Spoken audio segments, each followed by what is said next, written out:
मेरे साथ बहुत ही खास मेहमान इस समय जुड़ चुके हैं मुकेश ऋषि साहब। आप जाने माने फिल्मी एक्टर हैं और जिस तरीके से पीओके को लेकर उन्होंने आवाज उठाई, आवाज बुलंद की है, सबसे पहले मुकेश जी मैं आपको मुबारकबाद देता हूं।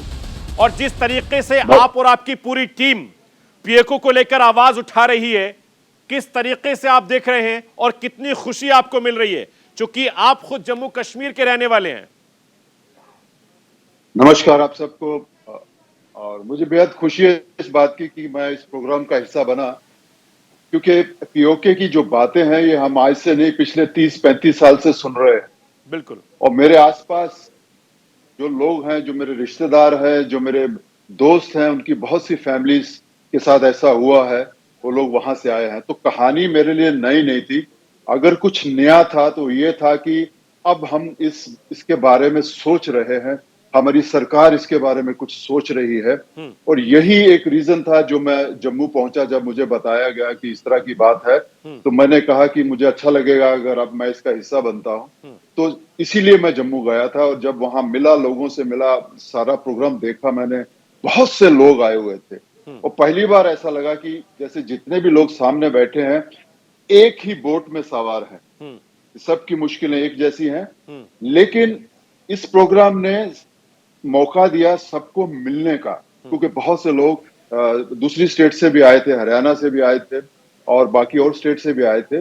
वो जब मिले होंगे तो उनके कितने जख्म ताजा हुए होंगे, ये तो बस सोचने की बात है। बिल्कुल। मुकेश ऋषि जी, देश के प्रधानमंत्री नरेंद्र मोदी और हमारे देश की सरकार जिस तरीके से जम्मू कश्मीर को लेकर स्टैंड कर रही है, आप इसको किस तरीके से देख रहे हैं और आपको अब कितनी उम्मीद जग रही है? मुझे लगता है बहुत अच्छी बात है। कोई भी जब इस तरह के काम होते हैं तो एक मुहिम छेड़नी पड़ती है जो शुरू हो चुकी है और वो लोगों के उन दिलों तक पहुंच चुकी है जो लोग ये हमेशा चाहते आए। सबसे बड़ी बात इसमें यह है कि आज भी वो लोग जिंदा हैं जिन्होंने ये चीज जो है फेस की है। और मैं खुद मिला हूं उनसे। मैं क्योंकि बीच में बात होती थी, हम लोग कहानी सुनते थे, फिर चुप हो जाते थे, समा गुजर गया। लेकिन मुंबई आने से पहले जब फंक्शन के बाद मैं अपने दोस्त के घर गया तो उनकी मदर ने थोड़ी सी न्यूज में पढ़ा था और मुझे जब आने के बाद उन्होंने मुझे जो कहानी सुनाई, वो कहानी बिल्कुल एकदम पिक्चर की तरह थी और एकदम सच लगी। एकदम सच कहानी है और उसके वो खुद गवाह हैं। वो 10 साल की थी जब वहां से निकली और 2 साल के बच्चे को अपने कलेजे से लगा के 3 दिन उनको लगे वहां पहुंचने में, जहां कैंप लगे थे। और कैंप जो थे वो इंडियन आर्मी के कंट्रोल में थे। वो जब किस्सा उन्होंने मुझे सुनाया तो मुझे लगा कि मैं तो खुद ऐसे फैमिलीज के बीच में रहा हूं, कितने सालों से रह रहा हूं, जिनके पास ये सारे किस्से मौजूद हैं। वो आज भी पूरी सेंस में अपनी कहानी बता रही हैं। तो मुझे लगता है कि ये बहुत जरूरी हो जाता है अब ऐसे लोगों से पूछा जाए कि उस वक्त क्या हुआ, क्या उन पे गुजरी, और इसके बाद और क्या प्रूफ चाहिए हम लोगों को। बिल्कुल मुकेश जी, हमारे देश के गृह मंत्री अमित शाह ने जिस मजबूती के साथ, जिस बुलंद आवाज के साथ देश की संसद में खड़े होकर पीओके को लेकर जो बात कही है, उसको और ज्यादा मजबूती आप लगातार दे रहे हैं और सरकार का भी हौसला बढ़ा रहे हैं। सरकार आप लोगों का हौसला बढ़ा रही है। बिल्कुल बिल्कुल इसी तरह होता है। ये कोई छोटी मोटी बात नहीं है, इसमें बड़ी मुश्किलें आ सकती हैं, लेकिन मैं मानता हूं कि जो सफर एक बार शुरू होता है, शुरू होना बहुत जरूरी है। उसके बाद तो कुछ ना कुछ छोटी मोटी चीजें आएंगी, लेकिन हमारे पास इतने प्रूफ हैं और जिंदा प्रूफ हैं, इनको हम इग्नोर नहीं कर सकते हैं। इनका साथ लेना चाहिए, इनकी बातें सुननी चाहिए हम लोगों को, वो सारी चीजें इकट्ठी करके लोगों तक पहुंचनी चाहिए। तो मुझे लगता है कि हम दूर नहीं है अपनी मंजिल से। आपको क्या लगता है कि जिस तरीके से पीओके को लेकर जो जम्मू कश्मीर में मेहनत हो रही है, सरकार मेहनत कर रही है, सवाल उठा रही है, लोगों को एकजुट कर रही है, बहुत कम वक्त बचा है जब पीओके हमारा होगा? 100% होगा। मुझे कोई शक नहीं है इस बात की कि जब देश इस बात को समझता है, वो सेंसिटिव होता है इस चीज को लेके, लोगों को रास्ता बताता है, लोग उसके साथ जुड़ते हैं, तो फिर कोई दुनिया की कोई भी चीज नामुमकिन नहीं हो सकती। बिल्कुल। और जब आप वहां मौजूद थे, जिस तरीके से लोगों की बात सुनी, दर्द सुना, आप किस तरीके से बयां करेंगे न्यूज इंडिया के दर्शकों को? मैं कह रहा हूं कि सबसे अच्छा मौका मिला जब मैं अपने दोस्त के घर में गया और माँ जी ने मुझे सारी कहानी सुनाई। और फिर जब शाम को दोस्तों के साथ बैठा तो कुछ इस तरह की बातें निकली, तो उन्होंने कहा कि हमारी भी कहानी इसी तरह की है। तो बहुत सारे लोग हैं वहां पे जिन्हें मैं आज से नहीं, पिछले 30-40 साल से जानता हूं। उनकी भी स्टोरी में है कि उनके पेरेंट्स ने ये सब फेस किया है, सफर किया है, उन्होंने कहानियां सुनी है। तो मुझे लगता है कि ये बहुत सही समय है कि हम इस बात का फायदा उठाएं कि जो आज हमारे पास ऊपर वाले की दया से जिंदा है, हमारे बीच में जो लोग हैं जिन्होंने ये त्रासदी झेली है और उसका एकदम से क्या क्या कहते हैं कि मिसाल है, आज हमारे बीच है। तो और हमें क्या चाहिए, क्या सबूत हमने इकट्ठे करने हैं? और बिल्कुल। और जिस तरीके से जब पीओके हमारा होगा, हमारे हिंदुस्तान के साथ तरक्की करेगा, हमारे हिंदुस्तान के साथ आगे बढ़ेगा, जाहिर सी बात है कि जो कुर्बानियां लोगों ने दी हैं, जो रिफ्यूजी संगठनों ने मेहनत की है, उसको एक बहुत बड़ा फायदा होगा। बिल्कुल होगा, क्यों नहीं होगा? क्योंकि हम यही सोच रहे थे कि देखिए, सरकार के बिना आप अधूरे हैं, कमजोर हैं। बिल्कुल। तो हमें उनका साथ चाहिए होता है, तब जाके ये काम होते हैं। तो अभी ये ताली दोनों हाथ से बज रही है कि उन्होंने रास्ता दिखाया, शुरू किया है, लोग साथ जुड़ रहे हैं और बहुत सारी संस्थाएं इस काम को आगे ले जाना चाहती हैं। तो मुझे लगता है ये बहुत बड़ी बात है जी। और जो ट्रेन चलने की बात हो रही है जम्मू से, वो कब तक शुरू हो जाएगी, उसको किस तरीके से देख रहे हैं आप? बस वही उस भाव में मेरे अंदर से ये बात निकली कि जब हम निकल ही पड़े हैं सफर पे, तो आने वाले जब आए थे, हमारे बुजुर्ग आए थे, तो किस हालात में आए, कितनी सेक्रीफाइस करके आए। तो जो रास्ता उन्होंने खोला है हमारे लिए, तो क्यों ना हम अब ट्रेन पे वहां जाएं या प्लेन में वहां जाएं। चलिए, बहुत बहुत शुक्रिया मुकेश ऋषि जी, न्यूज इंडिया से बातचीत करने के लिए। तो मुकेश ऋषि जी को आप सुन रहे थे, जो पीओके को लेकर लगातार जो विरोध प्रदर्शन हो रहे हैं, मांग उठ रही है, कल उस कार्यक्रम में शामिल हुए थे। क्योंकि जिस तरीके से हमारे देश की सरकार, मोदी सरकार, हिंदुस्तान का अहम हिस्सा बनाने के लिए पीओके को लेकर जो कोशिश और कवायद हो रही है, वो बहुत जल्द हिंदुस्तान का हिस्सा होगा।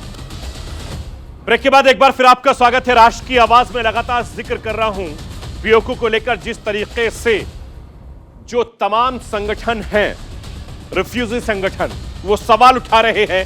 देश की सरकार लगातार पीओके को हिंदुस्तान का अहम हिस्सा बनाने की कवायद में जुड़ी हुई है। मेरे साथ राजीव चुन्नी साहब इस समय जुड़ गए हैं। आप अध्यक्ष हैं रिफ्यूजी संगठन के। राजीव साहब, मेरा पहला सवाल आपसे यह है कि आप लोगों का रविवार वाला कार्यक्रम बहुत शानदार रहा। रिस्पांस कैसा रहा आप लोगों को? जिस तरीके से आप सालों से मेहनत कर रहे हैं, वो मेहनत रंग लाती दिखाई दे रही है। निश्चित तौर पर ये मेहनत रंग लाती दिख रही है। मैं एक बात कहना चाहूंगा जी कि पाकिस्तान बनने के फौरन बाद जो पहली गोली पाकिस्तान की बंदूक से चली थी, वो मेरे हिंदू और सिखों की छाती पर चली। वो कौन लोग थे? जो मुजफ्फराबाद के थे, मीरपुर के थे, गिलगित बाल्टिस्तान के थे, पुंछ के इलाकों के। आज वो विस्थापित 15-16 लाख लोग हिंदुस्तान में है, जम्मू कश्मीर में है, जम्मू कश्मीर के अन्य राज्यों में है, और इस बात का इंतजार कर रहे हैं कि कब इलाका खाली होगा। लेकिन इस बीते इतवार को जिस तरीके से सारी बिरादरी जुट गई और एक संदेश दिया, ये विश्वास हमें तब हो चला जब अमित शाह जी ने जब बिल लाया 5 अगस्त 2019 को, तो उन्होंने इतनी बात कही कि पीओके की बात करते हो, हम उसके लिए अपनी जान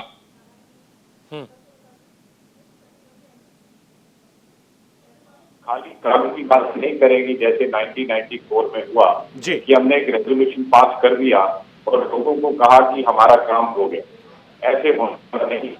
मुझे पूरा विश्वास है कि निश्चित तौर पर अब की हालत इतनी खराब है कि हमने जब 370 हटाया तो पाकिस्तान ने क्या कर लिया सिवाय इसके, वो अपनी जगह बयान देता रहा। तो एक वन फाइन मॉर्निंग ये होगा कि हम लोग मीरपुर में होंगे, मीरपुर से आए हैं, हम लोग मुजफ्फराबाद में होंगे, हम मुजफ्फराबाद से आए हैं, हम अपने घरों में गिलगित बाल्टिस्तान में होंगे। और निश्चित तौर पर मैं आपको बता रहा हूं, ये संकल्प हमारा नहीं है, ये संकल्प इस मोदी सरकार का भी है। और हमें विश्वास हो चला है, जिस सफाई के साथ, जिस तरीके के साथ 370 को हटाया गया, जो लोग यहाँ कहते थे कि यहाँ भारत का झंडा उठाने वाला नहीं मिलेगा, यहाँ खून की नदियां बह जाएंगी, एक खून की बूंद तक नहीं निकली, इतनी शांति के साथ एक जान तक नहीं गई। बिल्कुल। तो मैं समझता हूं कि इसी तरह का काम पाक अधिकृत जम्मू कश्मीर में होगा।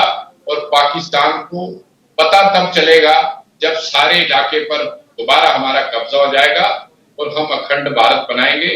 मेरे बुजुर्ग, आज मैं तीसरी पीढ़ी में हूँ, मेरे आगे भी मेरे बच्चे हैं, चौथी पीढ़ी आ गई है। हम लोग इस बात का स्वप्न लेते रहे कि कब उस घर में वापस जाएंगे जहां मेरे बुजुर्ग पैदा हुए, वहां पढ़े, उन गलियों में खेले। तो वो स्वप्न हमारा कब पूरा होगा? बिल्कुल। तो राजीव जी, जिस तरीके से लगातार आप और आपके पुरखे इस लड़ाई के लिए लड़ रहे हैं, आपने जो शहीद लोग हुए उनको भी श्रद्धांजलि दी, लेकिन जिस तरीके से मोदी सरकार के आने के बाद जो उम्मीद आपको जागी है, उसको आप किस नजरिए से देख रहे हैं? और खासकर तब जब देश के होम मिनिस्टर अमित शाह साहब ने कहा कि पीओके हमारा है और 1 इंच भी जमीन नहीं दे देंगे, जान दे देंगे। बिल्कुल ठीक बात है। और मैं आपको बता दूं, ये जो इकट्ठ हमने 8 मई 2022 को किया है, ये हम पहले भी कर सकते थे, 75 साल पहले भी समाज तैयार था। लेकिन समाज को लगता था कि एक खाली कागजी बातें हो रही है, खाना पूर्ति हो रही है, लेकिन कुछ कोई ठोस बात नहीं हो रही है। अब जब विश्वास हो चला है, जब हमने देखा कि सरकार जिस संकल्प को लेती है उसे पूरा करती है, तो निश्चित तौर पर मैं कह सकता हूं कि ये संकल्प पूरा होगा। लेकिन एक बात मैं आपके माध्यम से जरूर कहना चाहूंगा जी, कि हमारा स्वप्न है जल्द से जल्द उस इलाके को खाली कराया जाए। उसका कारण है, चलिए, सरकार इस पर काम कर रही है और आप लोगों ने जो आवाज उठाई है वो भी सरकार तक पहुंचेगी। इसीलिए राष्ट्र की आवाज में मैंने इस मुद्दे को जगह दी और मैं उम्मीद करता हूं कि आपकी मेहनत, हमारी मेहनत और सरकार की मेहनत जल्द, बहुत जल्द इसको आपका बहुत धन्यवाद। आपने जगह दी, स्थान दिया और इस मुद्दे को उठाया। और मैं समझता हूं कि आप ही हैं जो एक माहौल बनाएंगे और सरकार को भी इसका एक सहारा मिलेगा कि हर तरफ से, हर जगह से आवाज आ रही है, लोगों से भी और आपके माध्यम से। धन्यवाद, बहुत बहुत शुक्रिया राजीव जी। और मेरा इसीलिए कार्यक्रम का नाम राष्ट्र की आवाज है कि जो राष्ट्र के ऐसे मुद्दे हैं जो राष्ट्र के लिए बहुत जरूरी हैं, उनको उठाना मेरा काम है।